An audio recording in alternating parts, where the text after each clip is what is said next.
नमस्कार साथियों, उजाला प्लेटफॉर्म में आपका स्वागत है। वरिष्ठ अध्यापक प्रथम प्रश्न पत्र सामान्य अध्ययन, जिसमें अपना टॉपिक चल रहा था राजस्थान ज्योग्राफी में राजस्थान की जलवायु। और कल अपन ने क्या देखा था, समदाब जो रेखाएं होती हैं वो अपन ने कंप्लीट करी थी। आगे देखते हैं समताप रेखाएं। ये समताप रेखाएं जो होती हैं वो यहाँ पर जून महीने का आकलन है। इसमें समताप का मतलब क्या होगा कि समान तापमान के स्थान को मिलाने वाली जो रेखाएँ होगी वो समताप रेखाएँ कहलाती हैं। अब जैसे कि ये उत्तरी क्षेत्र का बीकानेर, गंगानगर, हनुमानगढ़ हैं, तो यहाँ की जो यहाँ से इस क्षेत्र तक जो टेम्परेचर रहता है वो इक्वल रहता है, ठीक है, 42 डिग्री सेंटीग्रेड। फिर इस क्षेत्र का रहता है 40 डिग्री, फिर ये पूर्वी क्षेत्र का रहता है 40 डिग्री, फिर ये इधर वाला रह जाता है 32, 34, 36, 38, ये अपन सब देख रहे हैं पी, है ना। तो फर्स्ट देखते हैं 42 डिग्री सेंटीग्रेड। इसमें अपना उत्तरी राजस्थान, अनूपगढ़, बीकानेर, गंगानगर, हनुमानगढ़। 40 डिग्री बाड़मेर, बालोतरा, जोधपुर, नागौर, डीडवाना, कुचामन, सीकर, झुंझुनू, चूरू। फिर आता है 40 डिग्री अलवर, जयपुर ग्रामीण, दौसा, टोंक, बूंदी, कोटा, बारा। 38 डिग्री सेंटीग्रेड जो है यहाँ का जो क्षेत्र है बाड़मेर, बालोतरा, झालोर, पाली, ब्यावर और भीलवाड़ा। 36 डिग्री, ये 36 डिग्री सांचौर, झालोर, पाली, राजसमंद, उदयपुर। यहाँ का जो टेम्परेचर है वो इक्वल बना रहेगा।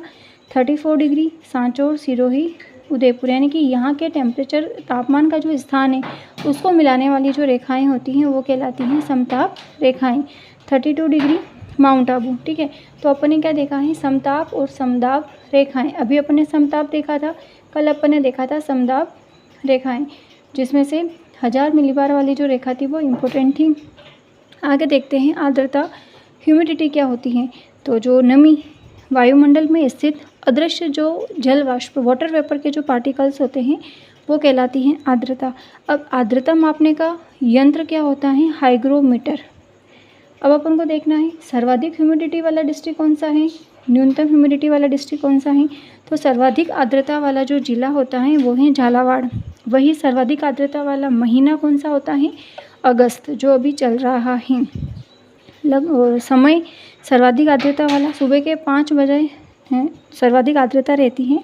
फिर देखना है न्यूनतम आर्द्रता वाला जिला, न्यूनतम आर्द्रता जैसलमेर, न्यूनतम आर्द्र महीना है अप्रैल, और समय रहता है दोपहर के 3 PM प्राइम टाइम।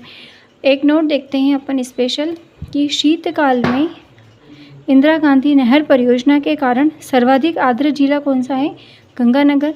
उस शीतकाल में इंदिरा गांधी नहर परियोजना के कारण न्यूनतम आर्द्र जिला कौन सा हो गया, जोधपुर। सर्वाधिक आर्द्र जिला गंगानगर और न्यूनतम आर्द्र जिला है जोधपुर। अब देखना है वाष्पो उत्सर्जन कि एवापोरेशन क्या होता है। जिस प्रोसेस से जल जलवाष्प में बदलता है वो क्या कहलाता है, वाष्पो उत्सर्जन। मापने का यंत्र क्या है वाष्पो उत्सर्जन, फोटोमीटर। सर्वाधिक वाष्पोत्सर्जन दर वाला जिला जैसलमेर, महीना कौन सा है, जून। न्यूनतम वाष्पोत्सर्जन दर वाला जिला डूंगरपुर, और महीना हो गया अपना दिसंबर। क्लियर। ये अपन ने ग्रीष्म ऋतु के अंतर्गत ये सारी चीज़ें कंप्लीट किया था। फिर देखना है अपन को वर्षा ऋतु। तो वर्षा ऋतु का जो समय रहता है वो जून से सितंबर तक रहता है, और राजस्थान में जो औसत वर्षा रहती है वो 57.5 सेंटीमीटर रहती है। अब एक टर्म आती है दोगड़ा। दोगड़ा क्या होता है, प्री मानसून की जो बारिश होती है उसको राजस्थान में कहा जाता है दोगड़ा। वैसे अपने यहाँ प्री मानसून की ही इतनी अच्छी बारिश नहीं होती है, तो प्री मानसून की कैसे होगी, लेकिन प्री मानसून की बारिश को कहा जाता है राजस्थान में दोगड़ा। अब मानसून क्या होता है, मानसून अरबी भाषा का शब्द है, और अरबी भाषा के शब्द मौसम से बना है। और ये सेकंड ग्रेड का प्रश्न बना हुआ था कि मानसून किस भाषा का शब्द है, तो मानसून अरबी भाषा का शब्द है। अरबी भाषा के मौसम शब्द से ये बना है, जिसका क्या अर्थ होता है कि पवनों की दिशा का मौसम के अनुसार पलट जाना। पवनों की दिशा का मौसम के अनुसार पलट जाना। अब आती है जेट स्ट्रीम। ये जब अपन वर्ल्ड ज्योग्राफी देखेंगे तब भी बहुत अच्छे से पढ़ेंगे जेट स्ट्रीम वगैरह क्या होती हैं, सारी धाराएं कौन कौन सी होती हैं, गर्म जलधारा, ठंडी जलधारा, बहुत ही अच्छे से। लेकिन अभी अपन को राजस्थान के अकॉर्डिंग क्या स्टडी करना है, अपन वही पढ़ेंगे। जेट स्ट्रीम क्या होती हैं, एक वायु परिसंचरण तंत्र है, एक सर्कुलेटरी सिस्टम जैसा होता है जेट स्ट्रीम, जो भारतीय मानसून को प्रभावित करता है और यह जो पवनें होती हैं धरातल से 8 से 10 किलोमीटर ऊपर 150 से 180 किलोमीटर प्रति घंटे की रफ्तार से पश्चिम से पूर्व दिशा की ओर प्रवाहित होती हैं। तो एक तो ये अपन को ये दिशा ध्यान रखनी है, जेट स्ट्रीम पश्चिम से पूर्व दिशा की ओर प्रवाहित होती हैं। भूमध्य सागरीय चक्रवात को भारत के उत्तर पश्चिम में पहुंचाने में मुख्य योगदान किसका है? पश्चिमी जेट स्ट्रीम का, मोस्ट इम्पोर्टेंट। क्लियर।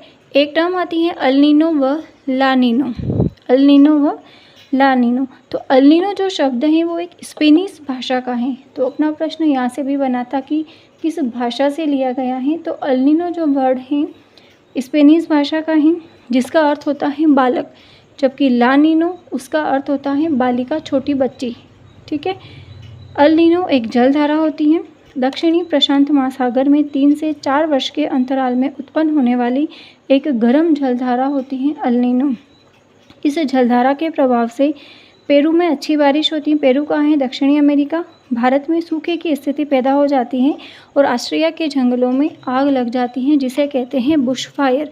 और आग भी ऐसी लगती है कि बारिश होगी तभी वो आग बुझ सकती हैं। बहुत ही अंतशंत आग लगती हैं कि उसमें से जो भी वाइल्ड एनिमल्स हैं वगैरह सब कुछ ख़त्म हो जाता है, उसको कहते हैं बुश फायर। अल नीनो शब्द स्पेनिश भाषा का है जिसका अर्थ होता है बालक। आगे आता है ला नीनो जलधारा। अल नीनो की समाप्ति पर ठंडी जलधारा का प्रवाहित होना कहलाता है ला नीनो। देखो अल नीनो क्या है? अल नीनो गर्म जलधारा है। अल नीनो की समाप्ति होगी तो ठंडी जलधारा प्रवाहित होती है, उसको कहते हैं ला नीनो। और इसके प्रभाव से भारत में सामान्य से अधिक बारिश होती है, इसको कहते हैं ला नीनो। और ला नीनो का अर्थ क्या होता है? बालिका, छोटी बालिका, नन्ही बच्ची। ठीक है।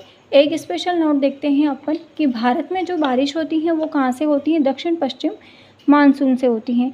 ये दक्षिण पश्चिम मानसून प्रायद्वीपीय भारत से टकरा करके 2 पार्ट में डिवाइड हो जाता है। तो प्रायद्वीपीय भारत से टकराने पर 2 भाग कौन कौन से बनते हैं इसके? फर्स्ट है अरब सागर की शाखा, सेकंड है बंगाल की खाड़ी की शाखा।